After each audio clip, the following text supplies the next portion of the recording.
দুজন কন্যা সন্তানের মা হলো রূপা, কিন্তু পারবে কি রূপা নিজের সন্তানদের রক্ষা করতে? অনুরাগীর ছোঁয়া ধারাবাহিকে দেখা যায় ডক্টর সূর্যকে ফোন করে জানায় যে তাদের ডোনার পাওয়া গেছে। শুরু হয় দীপার চোখের অপারেশন। দীপা আবারও তার দৃষ্টি ফিরে পায়। একে একে কেটে যায় অনেকগুলো দিন। রূপারও ডেলিভারি টাইম হয়ে যায় এবং রূপা দুটো কন্যা সন্তানের জন্ম দেয়।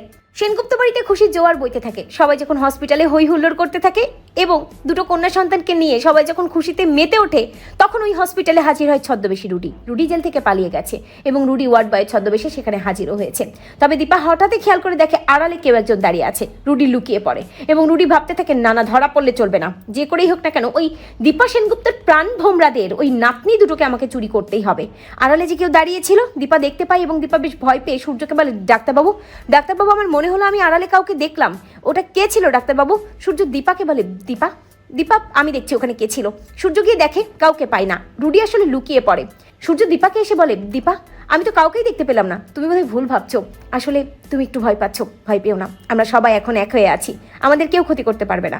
মনে মনে ভাবে দীপা, ভগবান কোনো সুখী আমার জীবনে দীর্ঘস্থায়ী হয়নি, আমার ভালো থাকার মুহূর্তগুলো খুব কমই আসে আমার জীবনে, তুমি এই মুহূর্তগুলো কেড়ে নিও না ভগবান।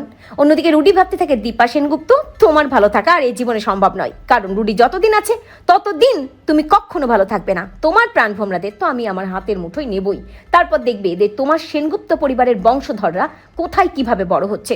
তো বন্ধুরা, তোমরা এটাই চাও তো যে দীপা যেন পারে তার দুই নাতনিকে আগলে রাখতে? কমেন্ট করে জানাতে ভুলো না।